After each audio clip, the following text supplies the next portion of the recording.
form the all-devouring narwhal changed into? How come he knows that, too?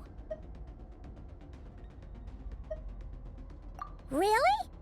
So, you're telling Paimon that giant whale and this guy can both turn into the fowl? How does that work? It's a subconscious instinct. Any intelligent being who longs for his level of strength is bound to mimic his appearance.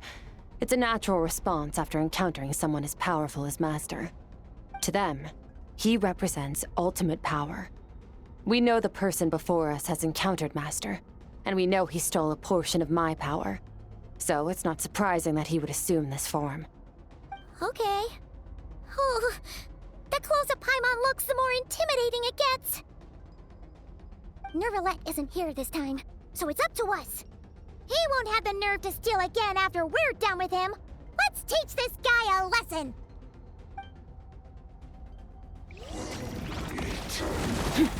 Infinite.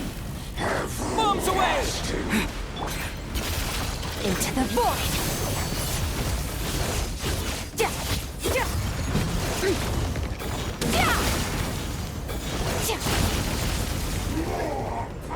Haven't forgotten your training, I hope.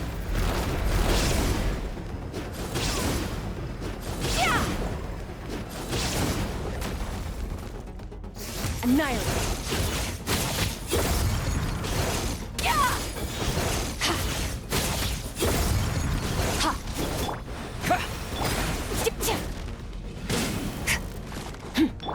Water jet! The stars shall be his Search! crown.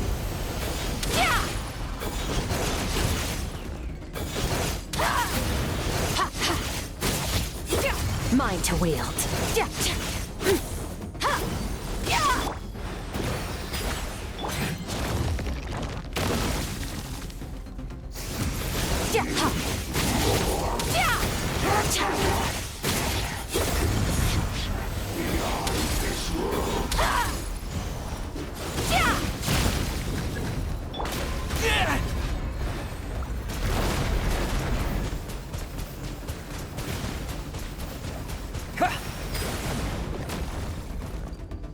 Water jet!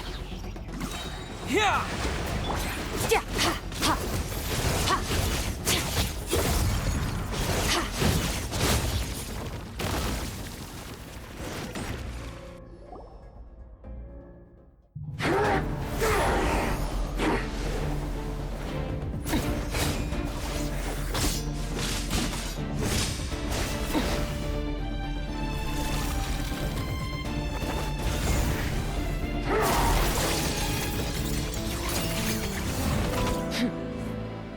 Haven't had enough of my power.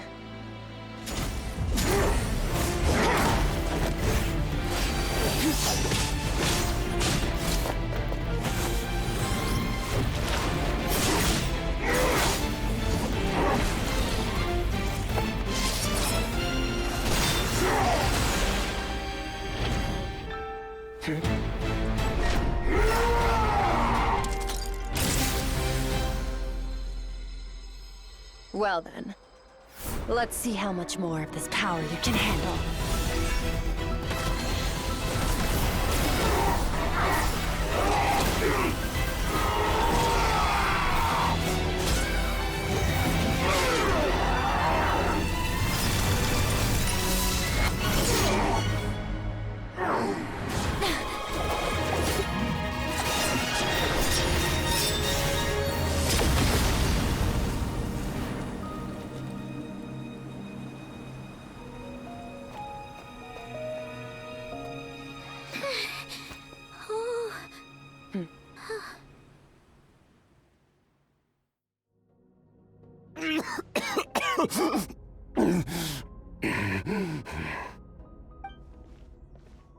Well, have you come to your senses?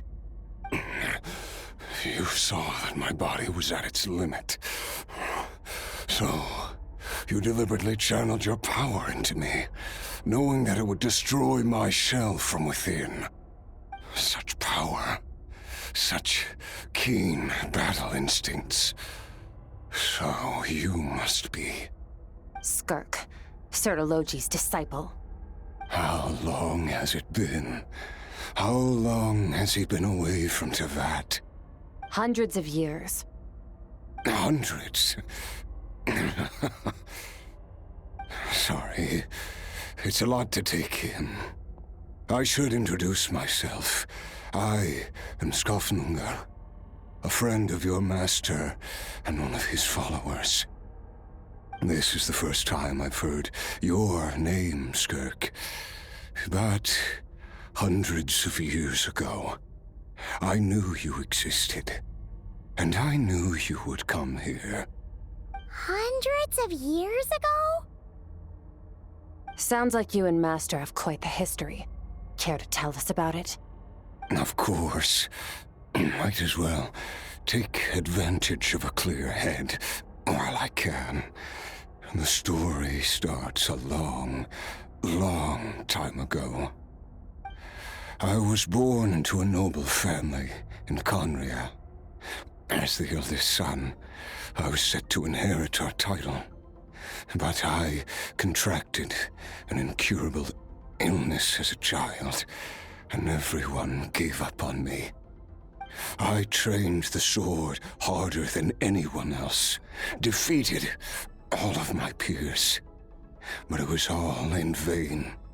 When other people looked at me, all I saw in their eyes was pity, or a strange glee in my misfortune. Even my parents were just waiting for me to die. Over time, my heart hardened, and I became aimless. That was the point where I met your master, Sir Taloji. We were similar in age, but different in background. He was born in prison, the son of criminals who had been sentenced to death. He spent his childhood wandering the streets, facing more criticism than the literary works in the Universitas Magistrorum. Yet, he always wore a smile on his face, as if kindness and malice were one and the same, and he could not see the difference. I still remember what he said to me when we first met. You need to fight to survive. Even if it's a losing battle, it should light a fire under you. How can you sit back like this and go down without a fight? That does sound like something he would say. He was the first to acknowledge that I was worth something, and he inspired me to keep going. When we sparred together, it was the first time I'd actually felt the thrill of combat. When I was 10, he stole forbidden research materials and managed to cure my illness. It was like there was nothing in this world he couldn't accomplish. When it came to the human form, he was always intent on pushing the boundaries of possibility. But somewhere along the way, I fell behind. My talents were nothing compared to his, and at some point, I realized he had pulled so far ahead, I was too embarrassed to even ask him to spar. After his grand endeavor was successful, he sought me out and said to me, "This planet no longer holds anything of interest to me, so I'm leaving. But first, I have an offer. I can use a power I have just refined to break the curse of immortality for you. Your death was once what we worked so hard to prevent. But the immortality you now face is a different kind of pain altogether." I'll pass. Immortality doesn't sound so bad to me. Since I can't die, it means I have an infinite amount of time to get stronger. Maybe I'll finally catch up to you one day, and we can spar like we used to. Are you sure? I cannot say when I will return. Your body, or rather, your soul, might not be able to withstand this curse. All I can do is try. After all, a wise man once told me, people need to fight for their own survival. Wise indeed. Nevertheless, if you grow weary of the pain of immortality, and wish to experience a good sparring match before you wither away, seek out my disciple. Disciple? Never thought I'd hear that word coming from you. Nor I. But Vedifenir said I was destined to find a disciple out there in the universe, and bring her to Tibet. You know as well as I, Vedifenir's prophecies are never wrong. Well, now I'm curious about who this disciple of yours will be. All Vedifenir said was that one day, the stars shall bow in her honor. Sounds pretty impressive. Of course. Only the most outstanding people would have the right to become my disciple. Still self-assured as ever, I see. But you're not wrong. I'll be leaving then. Oh, and if you are serious about getting stronger, I left you a little gift in the primordial sea. As I've said before, walk whatever path you want. Freedom means even the wicked get to make their own choices. Waiting for me in the primordial sea was the all-devouring narwhal, already beaten into submission by Sertologi. In its weakened state, I was able to cut off part of its flesh and sew it into my own heart. Your heart? That sounds like torture! How did you even survive that? Because, of course, I bear the curse of immortality. So, you used the curse to turn yourself into a vessel for power. Even with that whale's ability, devouring power like that is not something the human body can withstand. With your body and soul constantly at the breaking point, it was the curse of immortality that sustained you. But that is not the path to strength. You have to pour your heart into it, work for it, dream of it. Instead, you stole something that didn't belong to you, and it backfired. You're right. I should have known better, but I had already pushed myself to my limits, and he was still miles ahead of me. So I had to take a leap of faith. I miss your master. I miss the days when we were all together, troublemakers without a home. I don't regret the choice I made. But if you'll allow it, I do want to apologize. To both of you. After the beating we just gave you, I think we can call it even. You're an interesting one as well. Sertologi's disciple. That's a lot to live up to. It can't have been an easy experience. I know what he's like. He rules with an iron fist, using despair and fear to force you to catch up to him, all the while standing ever out of reach. We're like mountain climbers in the dark, never knowing how much higher we have to climb, or when we will see the sun again. True. But I made up my mind long ago. No matter how dark it gets, I will not give in to despair. I will overcome it. Besides, after hearing your story, I suspect what Master really wants is not a battle that demands his full strength, but rather a defeat without regrets. Oh? Since you're his friend, you must have some things in common. The first time we came here, when you stabbed me through the fog and stole my power. I felt no emotion coming from that spike. But when you had to devote all your strength fighting me just now, I could feel joy and passion emanating from your blade. It was the joy of a researcher discovering the truth of the world, the joy of an artist uncovering a temple of wonders. Interesting. I'm certain I didn't express those emotions outright. Yet you were able to read them from my blade, like a glimpse into my inner world. You're right. That battle brought me an unbridled sense of joy, and my defeat brings me no regret whatsoever. Exactly. I think Master also craves a battle like that.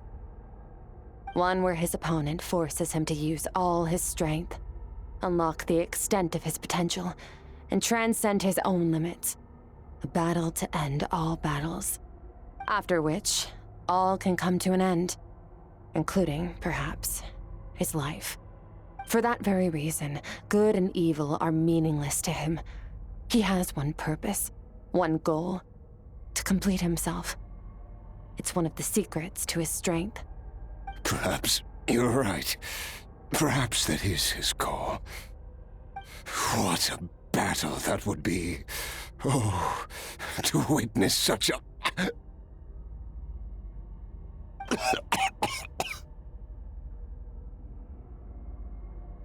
Are you okay? Too many different kinds of power are surging through my body. The curse of immortality allows it all to coexist, but it does not remove the pain. I won't be able to hold on to my sanity for much longer. What a shame. I would have loved to witness that battle. Sertologi once offered to free me from this curse. Now, I must ask that of you, Skirk. Can you release me from the pain? I can, but not through death, if that's what you were hoping for. It's not a suitable punishment for your crime. As an alternative, I can take your consciousness, along with all the power you've consumed, and smash it to pieces. The impurities will dissipate, and under the curse of immortality, your mind and body will regenerate. When that process is complete, you will be back to who you were before, no longer tortured by powers you can't control. But it will be a time-consuming and painful process. The decision is yours to make. I accept. And who knows? Perhaps I'll wake up in time to witness your great battle with Sertologi. I have faith that you'll be able to stand against him one day. Though I know it'll be a long and arduous road. If we are climbers in the dark, it appears the dawn has finally broken for me. But your ascent continues. At least, it looks like you are not alone on your journey. I will reach the top of this mountain, no matter what it takes. And you, Skofnunger, will be my witness at the end of all things. That's finally over. Let's get out of here. Huh! At least we don't have to make a mad dash for the exit like last time.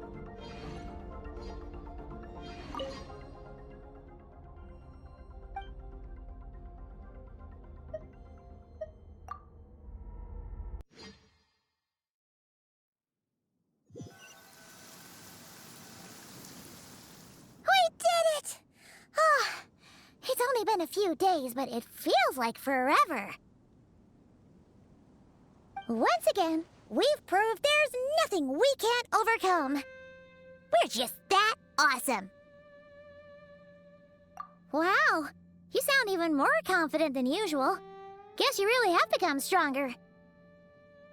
Today sure went by fast. It's night already.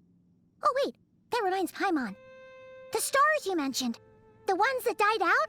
Are they back now? Yes. The power Skafnungur stole has been returned. So, the stars have regained their light. Great! Huh, it's crazy that you even noticed their light was gone. There are so many stars in the sky. If a few disappeared, Paimon definitely wouldn't be able to tell. I suppose it's because I have gazed upon this sky for centuries.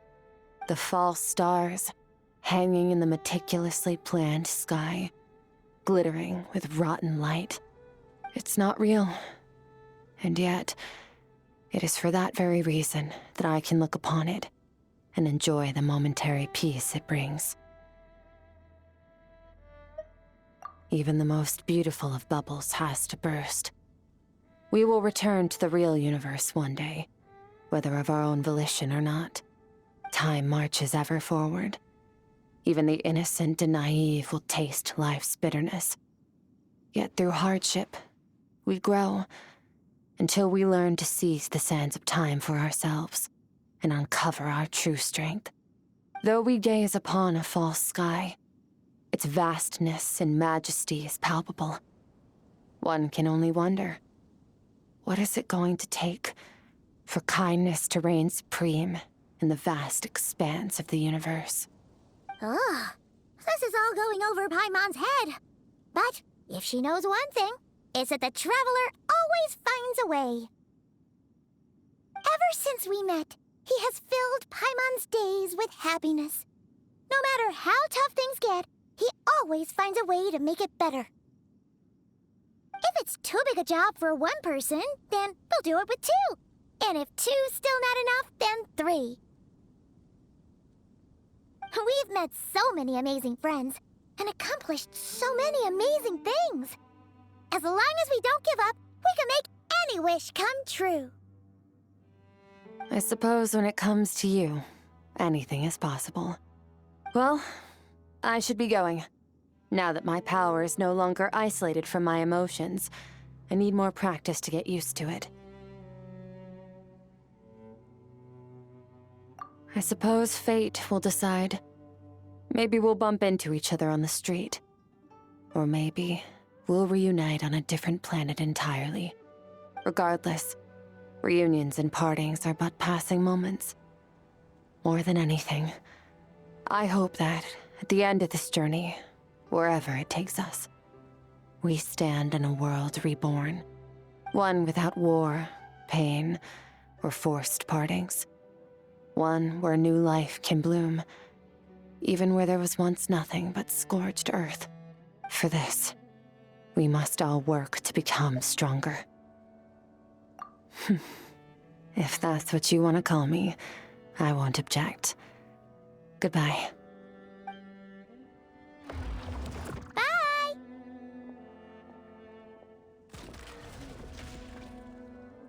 Is it just Paimon, or is she being nicer than before? We definitely count as friends after all that, don't you think? Hey, what do you think about camping here tonight? There's nothing quite like sleeping under the stars. Come tomorrow, we can continue our journey. Oh, and since Paimon treated you to that super nice meal at Wanmin Restaurant, it's about time you returned the favor.